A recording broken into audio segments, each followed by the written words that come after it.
Hola, muy buenas y bienvenidos a un nuevo vídeo de Últimas Lecturas. En este vídeo voy a comentar dos obras de los dos mangakas clásicos más populares aquí en España. O bueno, aunque no sean los más populares, lo que está claro es que son los dos mangakas clásicos de los que más obras se han publicado aquí en España. Y esos mangakas son Kazuo Koike y Osamu Tezuka. Aunque serían tres mangakas en realidad, porque si hablo de Kazuo Koike también estoy hablando de su dibujante, el que ilustraba sus guiones, Goseki Kojima. Y bueno, antes de ponerme a hablar de estas obras, considero oportuno comentar una cosilla. Más que nada porque si habéis visto vídeos anteriores de mi canal, en ellos comentaba pues que tenía una cuenta de Twitter y tal, en la que recomendaba obras, las iba comentando, etcétera. Bueno, el caso es que esa cuenta de Twitter me la he cerrado, más que nada porque para divulgar con el blog o con el canal de YouTube, que el canal de YouTube es como una continuación del blog o en otro formato, me es más que suficiente. Básicamente cerré Twitter porque es una red social que no me convencía, no me convence la forma en que está planteada ni el formato, eso de crear un hilo y que luego ese hilo quede sepultado por tweets posteriores, muchos de ellos banales, es decir, es como que es una red social donde el contenido que creaba al final terminaba siendo banal, y para crear y mantener cosas prefiero el canal de YouTube, el blog, y con tener Instagram me es más que suficiente. De hecho, Instagram es una red social que me gusta mucho más que Twitter, la verdad. Es una red social donde está el archivo de imágenes y tal, y el contenido que uno crea y el de los demás pues está siempre fácilmente accesible, es un contenido al que es fácil acceder. Y vamos, básicamente era eso, lo digo más que nada pues eso, porque en vídeos anteriores ya decía que tenía una cuenta de Twitter, pues por si alguien ve esos vídeos y dice, uy, pero si no la veo por ningún lado, o por si alguno de vosotros os preguntabais qué había sido de mí, digamos. Pues eso, que la he cerrado y vamos, no tengo intención de volver y aquí me tenéis. Y en Instagram podéis ver el enlace a mi cuenta de Instagram en este vídeo, en la caja de... vamos, aquí abajo, como se suele decir. Bueno, pues me voy a poner ya a comentar las obras de estos mangakas, empezando por la de Kazuo Koike y Goseki Kojima. Y esta obra de este tándem creativo es Hanzo, el camino del asesino. Una obra sobre ninjas espectacular, pero ninjas de verdad. Vamos, con decir ninjas de verdad, me refiero a que no son ninjas de estos rollo Naruto, que van ahí con el chándal naranja llamativo, pelo teñido de rubio, gritando, corriendo, liando la parda. No, ninjas de verdad, es decir, es una obra que cuenta con un rigor histórico apabullante. La verdad es que es una obra que cuando comencé a leer ya iba con las expectativas muy altas, porque de estos dos autores me había leído El lobo solitario y su cachorro y me pareció magnífica. Si queréis saber a fondo qué me pareció dicha obra, os invito a entrar en mi blog, en mustancillo.blogspot.com, y ahí encontraréis en la sección de manga el artículo que escribí sobre dicha obra. Y bueno, todo se ha dicho, esta obra pues comencé a leerla con las expectativas altas, muy altas de hecho, y no me decepcionó en absoluto. Ahora bien, es mucho más densa y mucho más ambiciosa que El lobo solitario y su cachorro. Digamos que El lobo solitario y su cachorro estaba centrada, pues como el título indica, en la figura de Itogami, el lobo solitario, y su hijo, su cachorro. Y esta obra, aunque esté centrada en la figura de Ieyasu Tokugawa, el shogun que instauró el shogunato Tokugawa, que gobernó Japón durante más de 200 años, hasta que fue abolido y comenzó la era Meiji.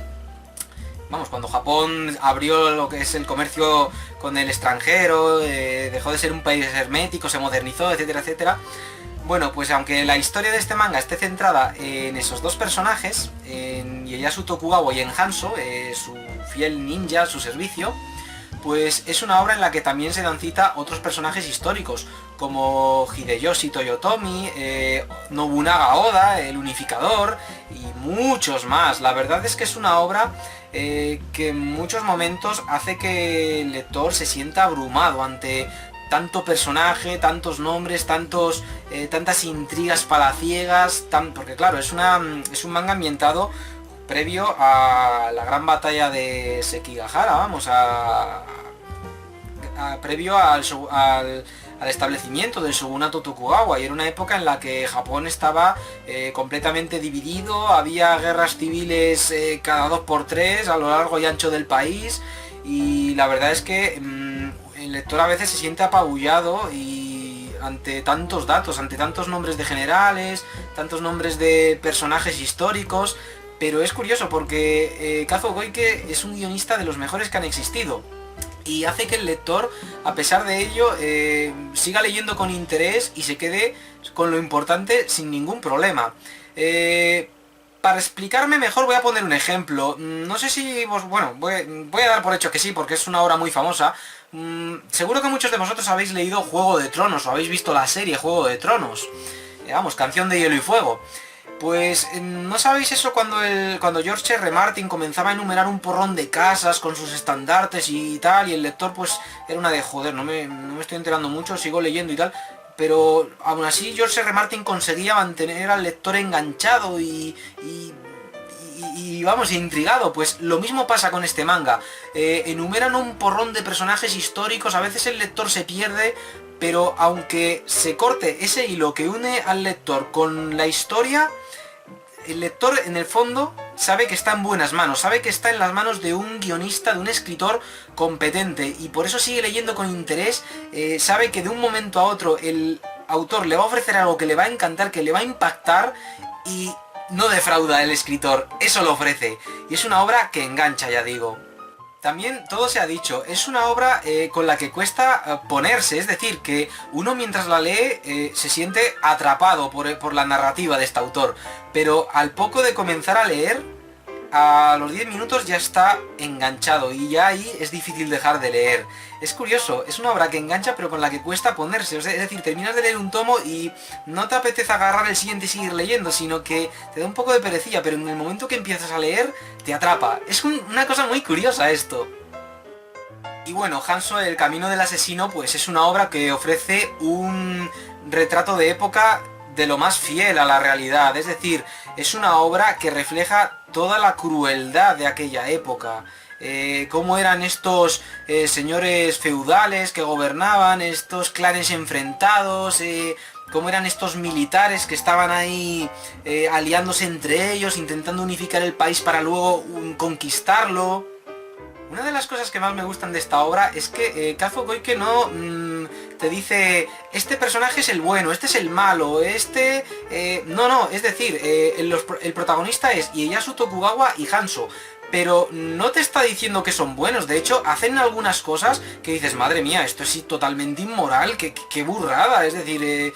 No, es decir, te muestran los personajes tal cual, tanto a Tokugawa como a Nobunaga, como a los señores contra los que se enfrentan, y es el lector quien hace de juez. En ese sentido me recordó mucho esta obra a Hitler de Shigeru Mizuki, porque es una obra, Hitler de Shigeru Mizuki, en la que Mizuki te cuenta la vida de Hitler, pero no te está continuamente remarcando que lo que estás viendo es algo que hizo mal. Eso ya lo decide el lector, y obviamente la mayoría de lectores, como cabe esperar, pues dicen, joder, esto está muy mal. Y es que esta obra es curiosa, porque ves que la guerra no es cosa de buenos, de malos, no hay vencedores ni vencidos, y... cuando luego uno aprende historia japonesa y tal y ve cómo progresó lo que es el shogunato Tokugawa que instauró Ieyasu, el protagonista de esta obra, pues se da cuenta de que el mundo no es de blancos y negros, sino de una escala de grises apabullante, y es una obra muy interesante, ya digo, no es nada, en esta obra el autor no te plantea las cosas como... no te plantea una historia de buenos y malos. Es decir, lo dicho, te muestra los personajes históricos ya mencionados, y es el lector quien hace de juez y verdugo también. Es el quien sentencia lo que le está pareciendo eso, porque yo leía algunas cosas que digo, madre mía, qué burrada. Y es que te muestra esas crueldades que reinaban por aquel entonces, esa violencia y algunos actos totalmente inmorales y horribles, y sin embargo eran vistos por otra gente de la época como algo bien, como algo bueno, algo, vamos, es una de lo que estar orgulloso, es una de madre mía, increíble. La verdad es que en ese sentido es horrible ver eso, pero me resulta interesante. A mí sí me están ofreciendo una obra ambientada en la Edad Media, como es el caso, y me están ofreciendo un marco histórico que se asemeja más al presente que a la realidad de aquel entonces, siento que el autor me está engañando. No es el caso y lo agradezco. Además, una de las cosas que más me gustan de Kazuo Koike es el trato que le da a los personajes. Es decir, como decía, no te está diciendo que Ieyasu es bueno. Sin embargo, el lector, al menos yo, tiende a ponerse del lado de Ieyasu. Y es más que nada por lo bien construido que está el personaje, por cómo se gana a los personajes de su alrededor. Y no solo a los personajes de su alrededor, a los personajes históricos de su alrededor, que existieron en la realidad, sino también al lector.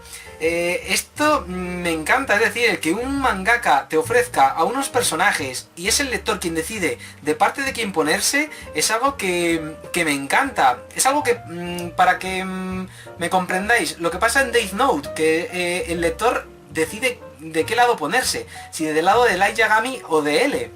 Pues esto es lo mismo, hay lectores que leen esta obra y se ponen del lado de Shingen Takeda, otros se ponen del lado de Ieyasu, como es mi caso, y otros se ponen del lado de Nobunaga Oda, y otros pues de otros personajes, porque la obra está plagada de personajes, vamos. Y es que me encanta que Kazuo Koike te muestre no solo el lado más épico de estos personajes, de Tokugawa, Nobunaga Oda, etc., el lado más histórico, el más mítico, el más legendario, vamos, sino también el lado más íntimo, es decir, te muestra, por íntimo te muestra hasta cómo practican sexo con sus mujeres, vamos, todo, te muestra todo, hasta sus líos de falda, todo, se muestra todo el autor, y es que eso me encanta, porque ves que tras esa figura histórica de general que va unificando, que va conquistando, etcétera, pues ves que hay una persona de lo más normal y corriente, con todas sus debilidades, con todas sus virtudes, un humano al fin y al cabo. Como punto negativo, diría que esta obra, lo que no me gustó, bueno, no es que no me gustara, es que me hubiera gustado que continuara más, porque digamos que la historia comienza, pues, en torno a 1550 aproximadamente, pero termina a principios de, bueno, en 1580 aproximadamente. Me hubiera gustado que durase la historia unos 20 años más y que terminara con la batalla de Sekigahara, porque digo, ya que empiezas a contarme lo que es la juventud de Ieyasu Tokugawa, pues cuéntame también toda su vida hasta que se muere, hasta que ya deja instaurado el shogunato, vamos, me hubiera gustado, porque anda que no aprendes historia leyendo esta obra, aprendes un mogollón, y ya digo, el rigor histórico de este que ofrece Kazuo Koike en esta obra es digno de elogio, vamos, un sobresaliente, y aunque sea una obra densa, llena, lo que decía, aunque sea una obra densa, llena de datos históricos, personajes, etcétera, el lector se entera y se queda sin problemas con lo más importante. Es una gran forma de aprender historia japonesa a través del manga. Ahora bien, ya digo, es una obra muy dura, no se corta en ofrecer lo cruel y despreciable que puede llegar a ser el ser humano. Como decía, al igual que en el Hitler de Shigeru Mizuki, el autor te muestra a estos personajes históricos haciendo todas las cosas que hacían sin cortarse un pelo, no solo muestra su lado bueno, sino también el lado malo, su lado humano, mejor dicho, y ya digo, es una obra que muy dura. Si buscáis contenido blanco, algo así alegre y tal, este no es vuestro manga. También me gusta mucho la forma en que se refleja ese ambiente de cambio de época, esa intuición que tienen los personajes de que los tiempos están cambiando. Y eso, quien más lo sabe de todos los personajes de esta obra es Nobunaga Oda. Sobre todo cuando están atacando los castillos tal, y él está diciendo que en el futuro las batallas se decidirán no por la técnica de los que participan en ellas, por la habilidad con la espada, etcétera, sino o por lo buenos ninjas que son, etcétera, etcétera, sino por el número de armas, y eso él lo sabe muy bien, y en muchas ocasiones él, en vez de entrar en batalla ahí con su ejército y tal, pues lo que hace es disparar desde la lejanía con fusiles y otras armas que importaban desde el extranjero. Me gusta mucho eso, esa sensación de que se avecina una nueva época, y en verdad así fue. con el shogunato Tokugawa, que fue una época en la que Japón estuvo, vamos, desde 1600 aproximadamente hasta mediados del siglo XIX. Japón estuvo cerrado al exterior. Y fue durante esos más de 200 años, más de 250 años, cuando el shogunato Tokugawa estuvo gobernando Japón.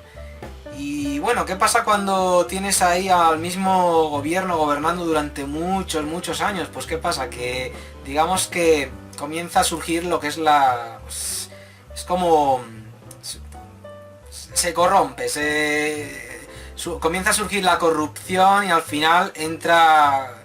Cuando pasan tantos años en los que no pasa nada, un periodo de paz prolongado, pues no tarda en surgir la decadencia a todos los niveles, tanto social como de gobierno y tal.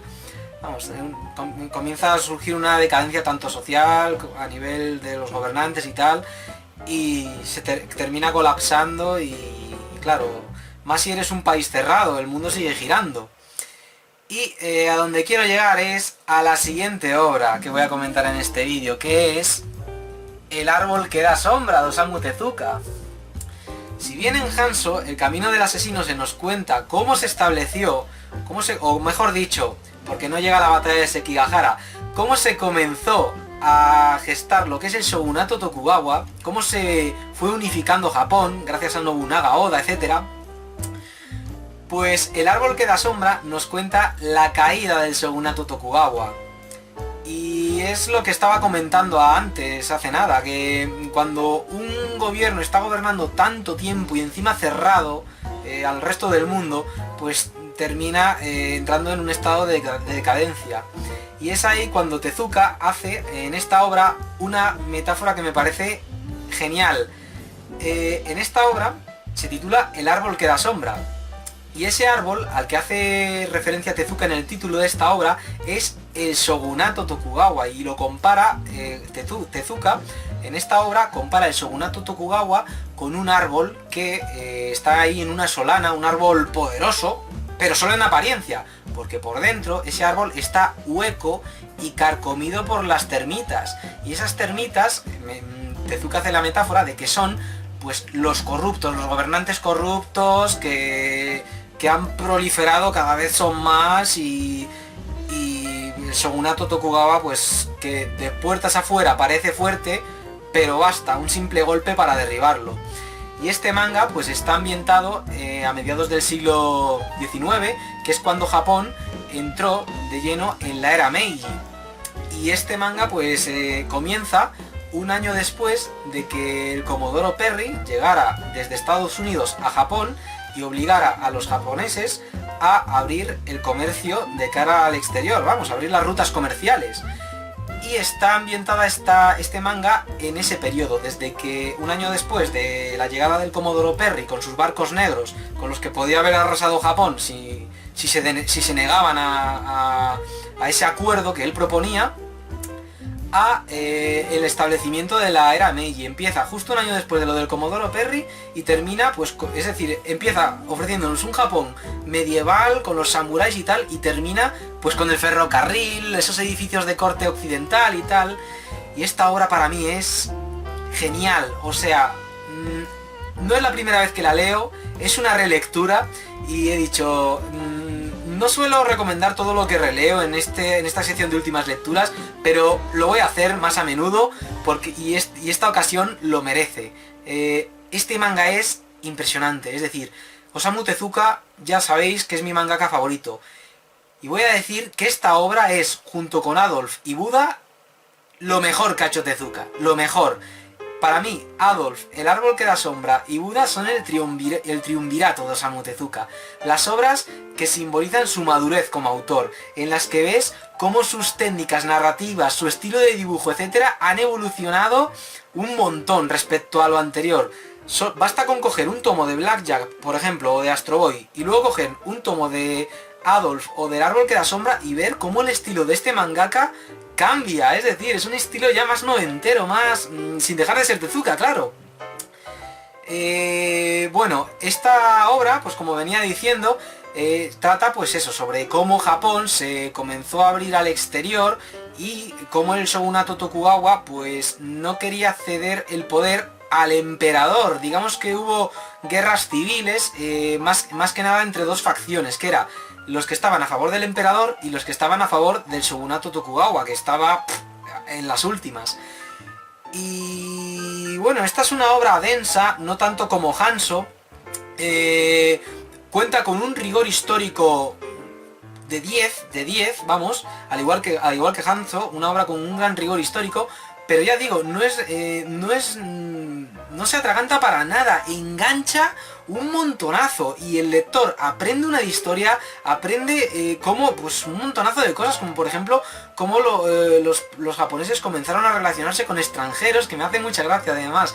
Ves cómo llega el embajador americano, junto con su intérprete Husken, el mayor Harris, así se llamaba, el embajador americano, con la intención de firmar el tratado de comercio con el shogunato, y con su intérprete Husken, y el intérprete Husken se mete junto con un samurái en unos baños termales y claro, ve que los japoneses están ahí en grupo desnudos y de repente entra una mujer desnuda y se queda oh my god, pero ¿qué es esto? Le da algo, vamos. Y me hace mucha gracia eso, porque es que, claro, en Japón, digamos que no tenían un dios que les decía que tocarse ahí abajo estaba mal, no veían la desnudez y los desnudos y el sexo como algo malo. Y claro, ves cómo llegan los occidentales y ven las costumbres de los japoneses y se quedan alucinando. Y me gusta mucho cómo esta obra trata esa relación entre los japoneses y los extranjeros, que para ellos eran desconocidos, bueno, y viceversa. Me gusta mucho porque esta obra habla sobre la xenofobia, el racismo, es decir, muchos personajes, muchos japoneses de por aquel entonces, en especial los samuráis, estaban totalmente en contra de los extranjeros, les llamaban bárbaros o los pelo rizado o holandeses despectivamente, porque durante el shogunato Tokugawa el único trato que tuvieron los japoneses con el exterior fue a través de un puerto en el que comerciaban con holandeses, porque hay que tener en cuenta que por aquel entonces, en la época en la que estuvo reinando el shogunato Tokugawa, 3 eran las potencias occidentales y por ende a nivel mundial, eran España, Portugal y Holanda. Y Japón trataba pues esto con los holandeses y por eso consideraban a todos los extranjeros holandeses y a muchos japoneses o extranjeros les llamaban despectivamente los holandeses o a los japoneses les llamaban los holandizados. Más que nada porque digamos que había una cosa que era bastante polémica y era el hecho de que la medicina, es decir, este manga está protagonizado por este personaje, Ryosai Tezuka, que es el bisabuelo de Osamu Tezuka. Y este personaje, Ryosai, digamos que practica la medicina occidental, o también ya conocida en Japón de aquella como la medicina holandesa. En Osaka y en otras provincias de Japón se practicaba esta medicina, pero en Edo, que era la capital del país, estaba prohibida, más que nada porque los médicos que estaban en torno al shogun practicaban la medicina china y eran unos médicos que tenían bastante poder dentro de la corte y por eso prohibían la medicina holandesa dentro de Edo, porque a pesar de que era una medicina más avanzada, de que era obviamente un beneficio para el pueblo, ellos no querían perder poder. Y es esta corrupción dentro de la corte, dentro de los mandamases del shogunato, lo que queda muy bien plasmado en esta obra. Y es esa corrupción lo que hace que el shogunato Tokugawa se haya ido debilitando, aunque de puertas afuera parezca fuerte, como el árbol que da título a esta obra. Están este personaje, Ryosai Tezuka, el bisabuelo de Osamu Tezuka, que existió de verdad, obviamente, y este otro personaje, son los dos protagonistas, Ryosai Tezuka y Manjiro Ibuya, un samurái. Me gusta mucho la relación entre estos dos personajes. Uno es un doctor que cura gente y otro pues es un samurái que al servicio del Bakufu, o del shogunato Tokugawa, pues asesina. Pero me gusta mucho este personaje, me encanta. Es para mí el último samurái. Es un personaje fiel a sus ideales en todo momento. Y pasa de política, pero siempre acaba tomando parte en algún evento histórico de gran importancia. Y lo que más me gusta de este personaje es que más que ser fiel a un señor, es fiel a sus principios. Digamos que hay muchos personajes que lo que quieren, sobre todo los que están del lado del emperador, lo que quieren es derrocar al gobierno, al shogunato Tokugawa, porque lo consideran ya una bazofia de gobierno que no va a ninguna parte, que va a hundir al país, vamos, que va a dejar al país a... Pues como le pasó a China, con la dinastía que gobernaba por aquel entonces en China, a manos de las potencias extranjeras, quieren derrocar al Bakufu, pero luego este personaje, al servicio del Bakufu, lo que quiere no es defender el Bakufu, sino revitalizarlo. Es decir, él no ve al Bakufu como un árbol que está carcomido por las termitas. Bueno, sí, lo ve así, pero piensa que se puede curar. Sin embargo, la gran mayoría de personajes ve pues que el Bakufu, pues que es eso, que no tiene solución. Y es que este personaje piensa, es que, vamos a ver, si termina ganando el emperador, lo único que va a pasar es un cambio de gobernador. Es lo que piensa este personaje, ojo. Lo único que va a pasar es que va a cambiar los gobernadores, pero va a seguir estando todo igual. Yo pienso que lo mejor, dice el personaje, es matar a todos los corruptos y poner a gente competente a cargo del gobierno Tokugawa, y que pues el árbol pues que vuelva a estar revitalizado. Un gobierno que tenga buenas relaciones con el exterior, que vamos, que no sea xenófobo ni nada de eso, que no esté en contra de los extranjeros, y que así Japón pueda ir progresando y tal, y se convierta en una potencia. Vamos, él cree en eso. Y claro, al final la política pues ya sabéis cómo es gente que quiere poder, tal, mucha boquilla, muchas promesas, y bueno, y pues solo hay que ver lo que pasó en la historia, que terminó ganando el bando del emperador, los imperialistas, y luego, lejos de querer expulsar a los extranjeros y demás, pues siguieron comerciando con ellos, y Japón hundió sus raíces imperialistas en esa época, en ese periodo histórico que se conoce como la era Meiji, y eso terminó desembocando a la larga en la Segunda Guerra Mundial. Y es algo que terminó para Japón fatal, con las dos bombas atómicas en Hiroshima y Nagasaki. Bueno, estoy hablando aquí de historia de una forma bastante superficial, pero bueno, no quiero ponerme a hablar de historia en profundidad, sino centrarme en hablar más que nada de este manga ambientado en este periodo histórico, que fue pues la antesala del periodo Meiji, de la era Meiji, de cómo Japón se modernizó. Y me gusta mucho, ya digo, este personaje, Manjiro Ibuya, no solo porque es el último samurái, sino tan fiel a sus principios, al código del Bushido, etcétera, sino también porque es un samurái que al principio te lo muestran como un samurái que parece que es de la ideología Yoi, la ideología que gobernaba por aquel entonces entre muchos xenófobos japoneses, que era la de expulsar a los bárbaros. Así se traducía lo de la ideología Yoi, el concepto de ideología Yoi. Expulsar a los extranjeros, era una ideología que se llamaba Sono Yoi, que traducido vendría a ser algo como venerar al emperador, expulsar a los bárbaros extranjeros. Y lo que me gusta de este personaje es que al principio es así, no del todo, pero luego al relacionarse con el embajador Harris y con su intérprete Hyusuken, pues como que empieza a ver que en realidad no hay por qué ser racista, que al final todos somos humanos, lo único que somos diferentes, tal, pero hablando pues se va entendiendo la gente y tal, y sin violencia ni nada. Y claro, ve que Hyusuken pues tiene sus defectos, pero no por ser un extranjero, no por no ser japonés, sino porque es un ser humano a fin de cuentas. Y es que eso me encanta de esta obra, al igual que otras de Tezuka, ese humanismo que transmite Tezuka, esa intención de unir, de romper barreras, de que nos comprendamos todos, esa... me encanta, es decir, esta obra, joder, se me están poniendo los pelos como escarpias, solo hablar de esta obra y de Tezuka, es que es genial la forma en que Tezuka intenta hacer de un mundo mejor, del mundo un lugar mejor a través de sus obras, y es que esta obra ya es, bueno, genial, vamos, esa forma en que aboga por el progreso, por por combatir contra el racismo, porque es una tontería, o contra esos prejuicios.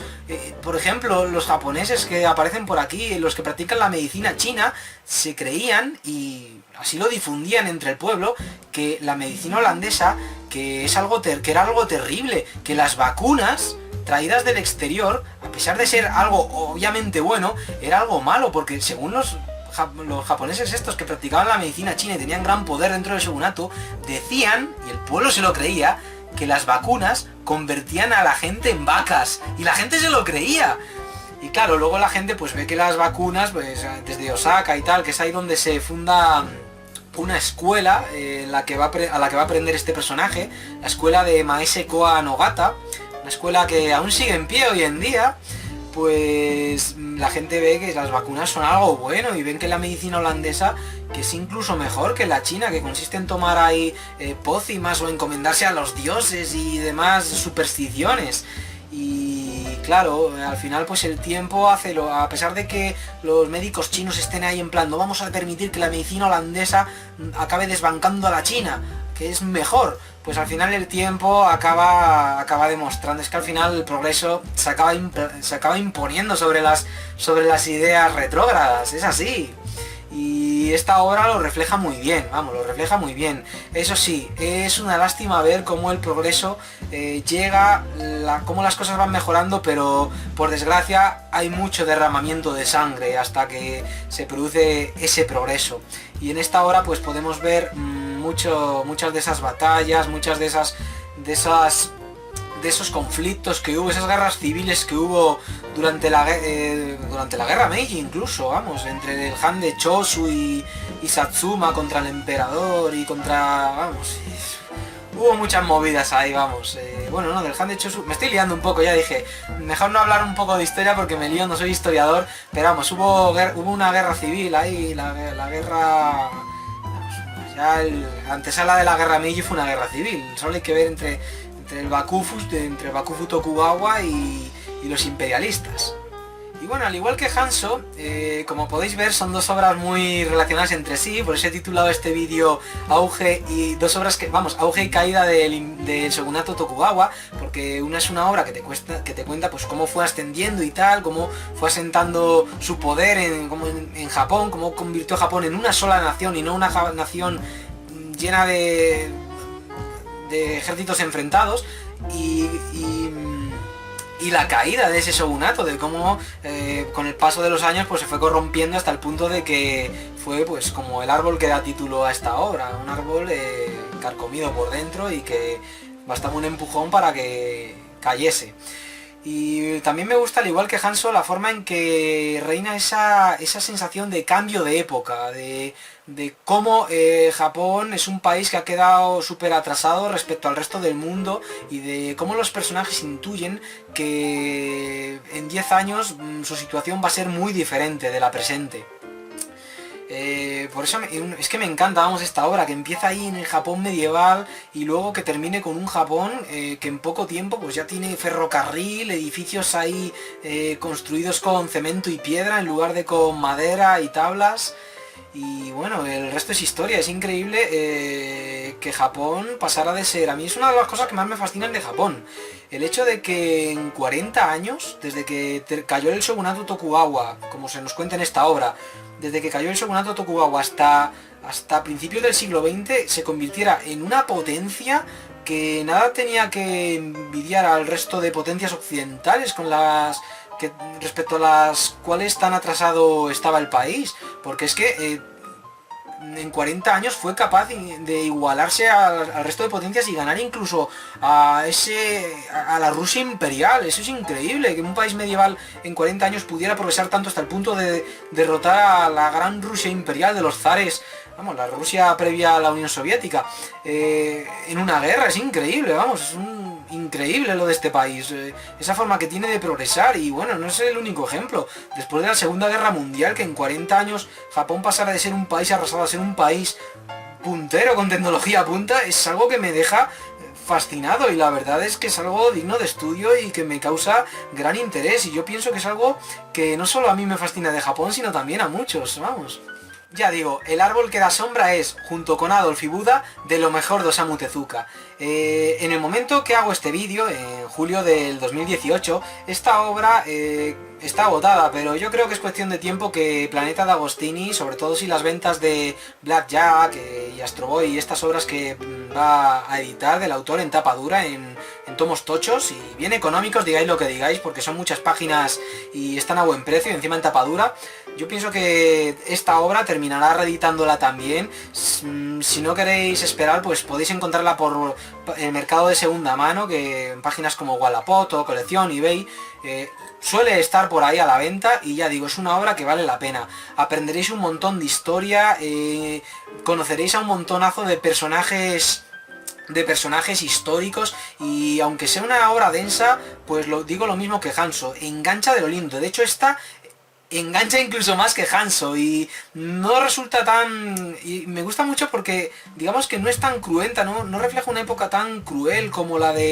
como los años previos al shogunato Tokugawa, y eso yo no sé si es porque Tezuka decidió aligerar el nivel de crueldad en esta obra o simplemente porque Japón había progresado dentro de esa dictadura militar que gobernó Japón durante más de 200 años. No lo sé, la verdad. Es algo bastante interesante. Pero ya digo, si la veis, podéis hacer dos cosas: o esperar a que Planeta la saque en tapadura dentro de su colección de Osamu Tezuka, o bien comprarla en segunda mano. Es una edición que, bueno, aunque se lea en sentido de lectura occidental, de izquierda a derecha, la traducción es genial, vienen artículos a cargo de Mar Bernabé, todo se ha dicho. Le mando un saludo si ve este vídeo. En los que te explican pues un poco el contexto histórico y tal, pero bueno, ya Tezuka lo hace en la obra. Esos artículos como que complementan la obra. Ya digo, una obra genial, es impresionante. O sea, tenía un buen recuerdo de ella y releyéndola lo he gozado.